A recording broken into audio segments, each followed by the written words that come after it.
कहानी की शुरुआत बेलगोरी नाम के एक शहर से होती है, जहां कुछ सिपाही एल्योशा नाम के एक नामचीन योद्धा का पीछा कर रहे थे। एल्योशा ने एक पेड़ को काटकर उनके सामने गिरा दिया ताकि वो उसके पीछे ना आ पाएं, पर तभी सामने से आ रहे एक उल्लू ने उसे टक्कर मारकर नीचे गिरा दिया। अब उसके पास इन सिपाहियों से लड़ने के अलावा और कोई चारा नहीं था, पर उसने फिर भी सभी सिपाहियों को बड़ी आसानी से हरा दिया। तभी अचानक से वो उल्लू एक औरत में बदल गया, जिसका नाम था जादूगरनी वारवरा। उसने अपने जादुई चाबुक से एल्योशा की तलवार को एकदम रबड़ जैसा ढीला बना दिया। लेकिन तभी एल्योशा का घोड़ा भी अपना रूप बदलकर जादूगर स्वेटोजार बन गया। उसने एल्योशा पर एक खास जादू किया, जिससे वो लगातार छींकने लगा। मौका पाते ही वारवरा ने एल्योशा को भी पत्थर का बना दिया, जिसके बाद सिपाहियों ने उसे भी बाकी पत्थर बने योद्धाओं के साथ समुद्र में फेंक दिया। जादूगरनी वारवरा तो अब स्वेतोजार को भी मारना चाहती थी, पर वो तुरंत समुद्र में छलांग लगाकर एक मछली का रूप लेकर वहां से भाग गया। इसके बाद साल 2017 में हम इवान नाम के एक लड़के को देखते हैं। वो एक ठग था जो तिलस्मी शक्तियां होने का दावा किया करता था।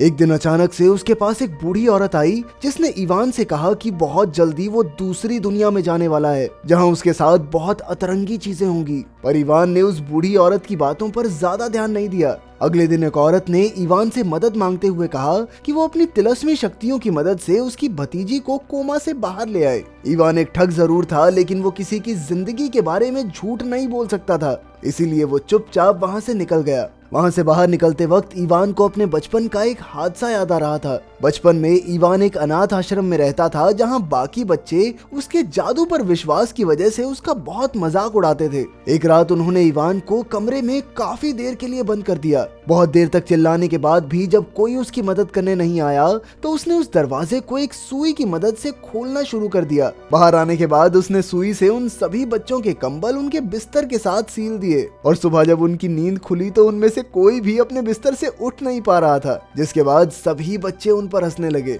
इस हादसे के बाद से इवान ने उस सुई को एक नेकलेस की तरह पहन रखा था। थोड़ी देर बाद इवान को एक आदमी ने अपने बॉडीगार्ड्स के साथ रोक लिया, क्योंकि कुछ दिन पहले इवान उसकी पत्नी से मिलकर आया था और उसने ऐसे ही हवाबाजी में कह दिया कि तेरा पति तेरे ऊपर चीट कर रहा है। अपने आप को मुसीबत में देख इवान तुरंत ही वहां से भागने लगा, पर बॉडीगार्ड्स बिल्कुल उसके पीछे ही थे, जिनसे बचने के लिए वो एक वाटर स्लाइड में घुस गया। पर वो स्लाइड उसे किसी स्विमिंग पूल में ले जाने की बजाय बेलगोरी के जंगल में ले आई। इवान को कुछ समझ नहीं आ रहा था, और जब उसने उस पेड़ की तरफ देखा जिससे वो यहाँ आया था, तो वो अचानक से स्वेतोजार को वहाँ देखकर डर गया। इसके बाद स्वेतोजार ने उसका पीछा करना शुरू कर दिया। इस सब से परेशान होकर जब उसने स्वेतोजार को मारने के लिए एक लकड़ी उठाई, तो स्वेतोजार ने उसे एक बहुत बड़े पेड़ में बदल दिया, और साथ ही इवान के पिछवाड़े से एक पूंछ भी उगा दी। इसके बाद स्वेतोजार ने इवान को बताया कि वो मरमेत्स नाम के एक योद्धा का बेटा है, और कई साल पहले उसके माता पिता के कहने पर ही स्वेतोजार उसे दूसरी दुनिया में लेकर गया था।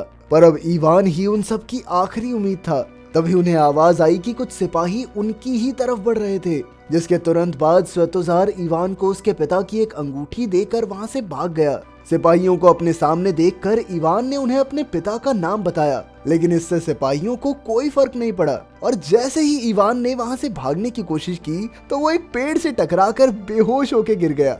जिसके बाद सिपाही उसे कैदी बनाकर महल में ले आए। उन्होंने उसे राजकुमार डोब्रिन्या के सामने पेश किया, और जब इवान ने अपने पिता का नाम बताते हुए उनकी अंगूठी दिखाई, तो राजकुमार ने इवान पर भरोसा करते हुए उसका स्वागत किया।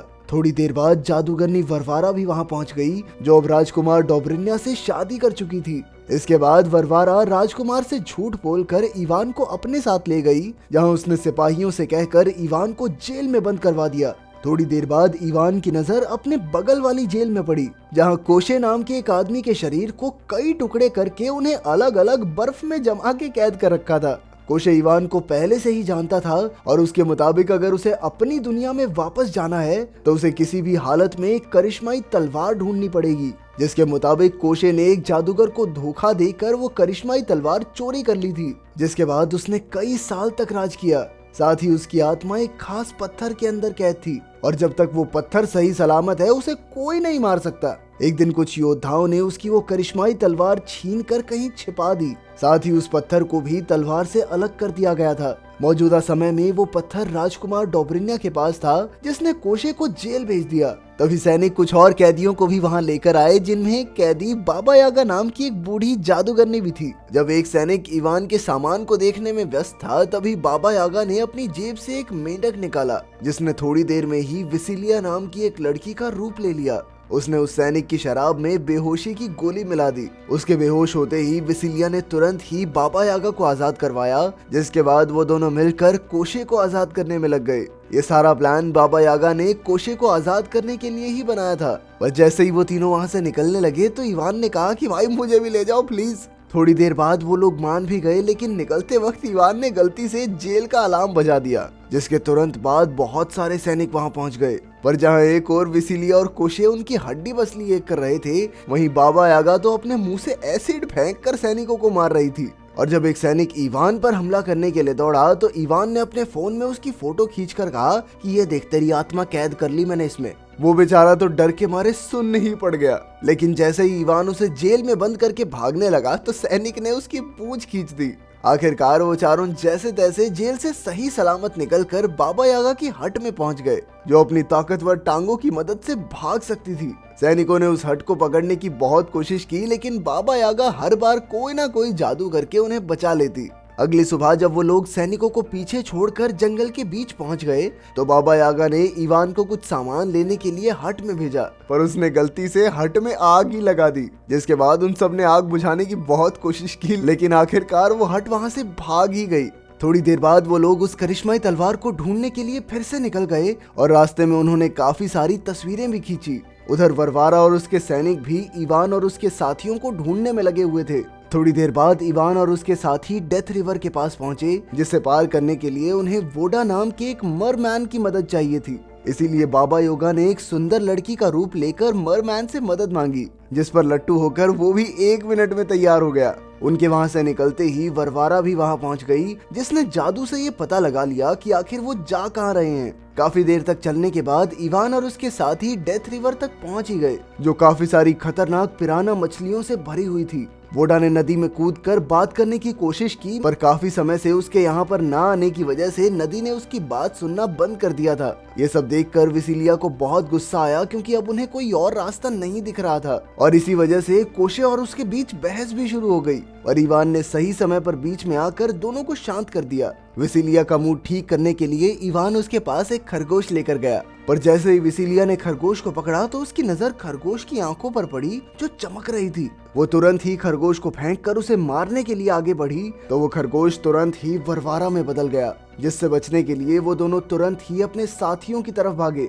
वरवारा का पता चलते ही उन सभी ने कुएं में छलांग लगा दी और बाबा यागा ने छलांग लगाने से पहले उस कुएं का रास्ता भी बंद कर दिया। पर कुएं में कूदते ही बाबा यागा का असली रूप वोडा के सामने आ गया, जिसे देखकर उसे बहुत गुस्सा आया। चीटिंग करते हो तुम लोग, चीटिंग हुई है मेरे साथ। पर वो फिर भी जैसे तैसे उनकी मदद करने के लिए तैयार हो गया। इसके बाद वोडा ने पूरे कुएं का पानी अपने पेट में भर लिया, ताकि इवान और उसके साथी खुफिया रास्ते से निकल सकें। उनके वहां से निकलते ही वरवारा भी वहां पहुंच गई, जिसके मुंह पर वोडा ने पानी फेंक दिया और इस बात से गुस्सा होकर उसने वोडा को पत्थर का बना दिया। लेकिन तभी उसके पेट से पानी की ऐसी बौछार हुई कि वरवारा बाहर आकर गिरी। उस रात खाना खाते वक्त इवान ने अपना खास नेकलेस विसिलिया को तोहफे में दे दिया। अगली सुबह जब इवान की आंख खुली तो वरवारा और उसके सैनिकों ने उन पर हमला कर दिया, जिससे बचने के चक्कर में विसिलिया खाई में गिर गई। सभी को लगा था कि शायद वो मर गई, पर असल में वो एक मेंढक का रूप लेकर इवान के नेकलेस के साथ चिपकी हुई थी। वहाँ से जाने से पहले इवान ने उसकी आवाज भी सुन ली। इसके बाद वरवारा इवान को उस पहाड़ पर लेकर गई जहाँ वो करिश्माई तलवार थी। उस पहाड़ पर बहुत सारी तलवारें गड़ी हुई थी, इसीलिए वरवारा ने इवान को उसमें से सही तलवार निकालने को कहा। इवान ने उसे धोखा देकर वहां से भागने की कोशिश की, पर वरवारा ने उसे रोकने के लिए जादू का इस्तेमाल किया, जिससे डर कर इवान ने एक तलवार उठा ली। लेकिन वो मामूली सी दिखने वाली तलवार अचानक से वही करिश्माई तलवार बन गई। इसके बाद इवान ने तुरंत ही अपने साथियों को आजाद करवा कर वो तलवार कोशे के हाथ में दे दी। और तभी राजकुमार डोब्रिन्या भी वहां पहुंच गया और उसने कोशे को वो खास पत्थर देने का लालच दिया, जिसके अंदर उसकी आत्मा कैद थी। लेकिन उन्होंने धोखे से वो करिश्माई तलवार भी ले ली और ऊपर से वो पत्थर भी नकली निकला।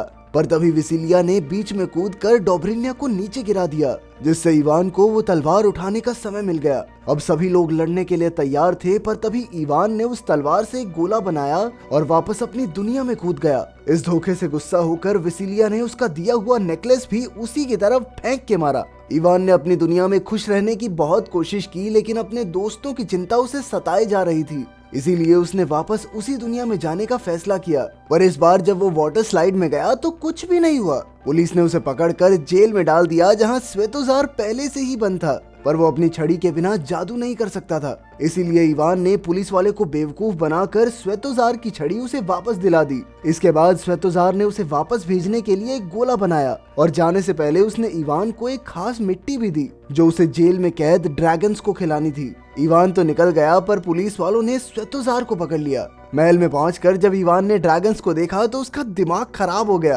क्योंकि वो तो अभी बहुत ज्यादा छोटे थे। उसने उन्हें वो पाउडर सा खिलाकर तगड़ा करने की कोशिश की, लेकिन कोई फायदा नहीं हुआ।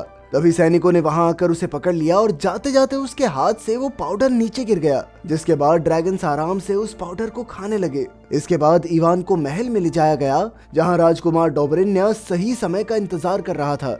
इवान इस बार अपने साथ बंदूक भी लेकर आया था और उसने उस पत्थर को तोड़ने की कोशिश की, पर वरवारा ने बीच में आकर उसे नीचे गिरा दिया और सही समय होते ही उसने जादू से डोब्रिन्या को अमर बना दिया। अब तो उस पर गोलियों का भी कोई असर नहीं हो रहा था। जैसे ही वो इवान को मारने के लिए आगे बढ़ा, तभी उन ड्रैगन्स ने सब पर हमला कर दिया। ड्रैगन साइज में छोटे थे, लेकिन आग बढ़िया फेंक रहे थे। मौका मिलते ही इवान ने अपने साथियों को आजाद करवा लिया और साथ ही विसिलिया से माफी भी मांगी। विसिलिया ने पहले तो उसे गुस्से में चमाट दे मारा, लेकिन फिर चूम भी लिया। उधर डोब्रिन्या ने अपनी तलवार से उस ड्रैगन की आग को रोक रखा था। उसका ध्यान भटकाने के लिए इवान ने कहा कि मर्दों की तरह एक नॉर्मल तलवार से लड़के दिखा। लड़ाई शुरू होते ही विसिलिया ने चुपके से उस करिश्माई तलवार को चुराने की कोशिश की, लेकिन तभी वारवरा बीच में आ गई, जिसके बाद वो दोनों भी आपस में लड़ने लगी। इस लड़ाई में उस करिश्माई तलवार से वो खास पत्थर नीचे गिर गया। उधर ड्रैगन ने कोशे को भी आजाद कर दिया था। कोशे ने फट से वो खास पत्थर पकड़ लिया, पर जैसे ही वो उसे तबाह करने वाला था तो वारवरा ने उसके हाथ को उसके शरीर से अलग कर दिया। लेकिन कोशे अपने अलग हुए हाथ को भी कंट्रोल कर सकता था और आखिरकार उसने उस पत्थर को हवा में उछाल कर तबाह कर दिया, जिसके तुरंत बाद ही कोशे और डोब्रिन्या की मौत हो गई, क्योंकि उन दोनों की आत्मा उसी पत्थर में कैद थी। इसके बाद इवान के पिता भी वापस पत्थर से इंसान बन गए। उस दुनिया में तो सब कुछ ठीक हो ही गया था, तो इवान ने बाबा यागा से एक खास दवाई लेकर हॉस्पिटल के अंदर कोमा में पड़े उस बच्चे को भी ठीक कर दिया और फिर उसने वापस बेलगरी में आकर विसिलिया के साथ एक नई जिंदगी की शुरुआत की। अगर वीडियो पसंद आई तो लाइक कर देना, चैनल को सब्सक्राइब कर देना। मिलते हैं अगली वीडियो में।